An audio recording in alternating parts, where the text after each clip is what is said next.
नमस्कार बंधुगण आम एवं आसिक पहुँच जाइचु प्रसिद्ध शैवपीठ बाबा कखारुआ वैद्यनाथ मंदिर में माणत्री अवस्थित मयूरभंज माणत्री बहुत प्रसिद्ध मंदिर।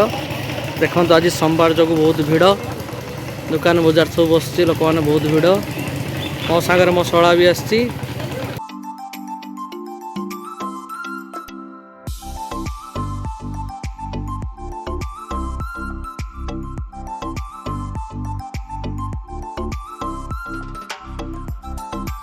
मयूरभंज माटीर कोण अनुकोण भरी रही बहु इतिहास और कीर्तिराजी ऐतिहासिक एवं पवित्र शैव आराधनार पेंठस्थली होउची ए माटीर पवित्र माणत्री ग्रामर शैवपीठ बाबा कखारुआ वैद्यनाथ।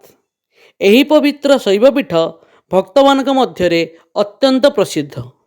आसंतु मंदिरर परिचालन कमिटीर मुख्य प्रदीप कुमार पंडा ठारू शुणिबा मंदिरर किछि इतिहास संबंध रे। आमे आज माणत्री मंदिर पहुँचीचु एवं मंदिरर परिचालनार कमिटीर हेड जीए नाटा सार आपनकर हाँ टिके आमे अनुरोध करूछु मंदिर विषय टिके विशेष भाव कहिबे काइन बहुत पुरातन मंदिर एटा सार टिके जणैले भलो होता।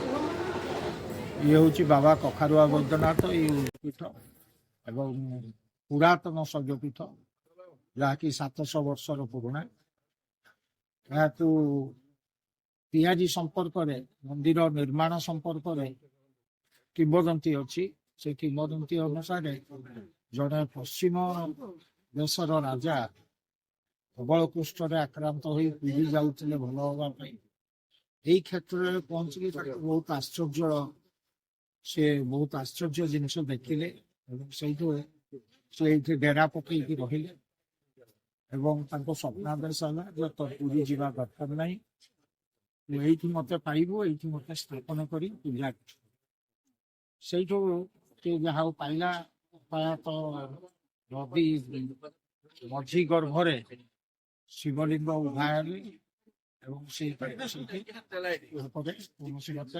जमी डैम साइड गोटे किलोमीटर पूर्व पत्थर पकई आनी से पत्थर देकी मूल मंदिर 200 बखरा पर्यटन जो बेढ़ा से कालक्रमे भंज वंशर राजा वैद्यनाथ भंजदेव सी तो वैद्यनाथ माने आमर पुरी जगन्नाथ भक्त थे से जगन्नाथ विभिन्न जगार प्रतिमा करइले बारिपदारे करइले माणती करइले करइले से कखारुआ वैद्यनाथ नाम से बहुत बहुत धन्यवाद सर आप विस्तृत भाव आलोचना करते बहुत बहुत आउथरे बहुत बहुत धन्यवाद सर।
ଏହି ମନ୍ଦିରର ନିର୍ମାଣ ଶୈଳୀ ଉତ୍କଳୀୟ କାରିଗରୀ ଶୈଳୀରେ ଏକ ଜ୍ୱଳନ୍ତ ଉଦାହରଣ।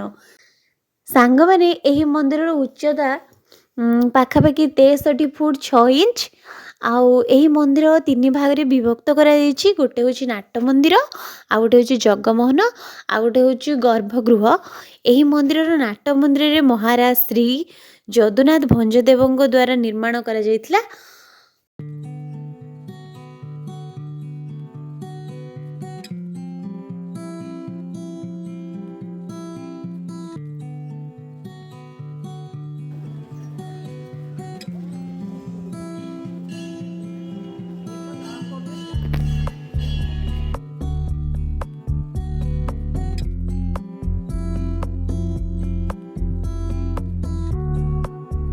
ये हूँ माणत्रे आज सोमवार जो मेला बसी कार्तिक मासर तृतीय सोमवार तेणु मेला बसी मेला टाइप बसी किंतु बहुत बड़ मेला बसे आमर जागर दिन माणत्री मेला बहुत बड़ मेला एवं पाखरे मो माउसी घर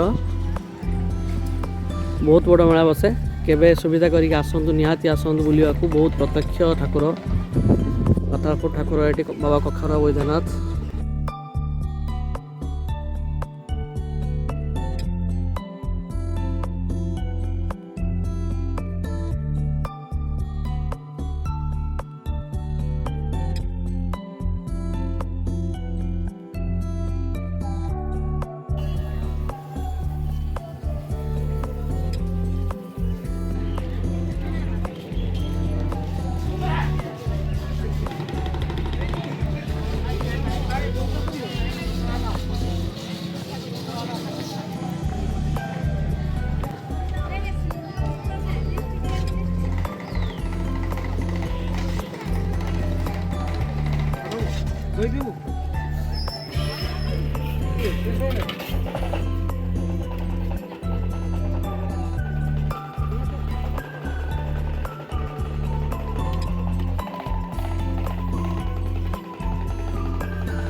ସାଙ୍ଗମାନେ କିମ୍ବଦନ୍ତୀ କୁହେ ଏଠାରେ ଥିବା ଜଳାଶୟ ଯାହାକୁ ଆମେ କୁଣ୍ଡି ବୋଲି କହୁ, ଏହି ଜଳ ଅତ୍ୟନ୍ତ ପବିତ୍ର। ସାଙ୍ଗମାନେ ଆପଣ ଯେବେ ବି ମୟୂରଭଞ୍ଜ ଆସୁଛନ୍ତି ନିହାତି ଆପଣ ମାଣିତ୍ରୀ ମନ୍ଦିର ଆସିକି ଦର୍ଶନ କରନ୍ତୁ, ଆପଣଙ୍କୁ ବହୁତ ଭଲ ଲାଗିବ।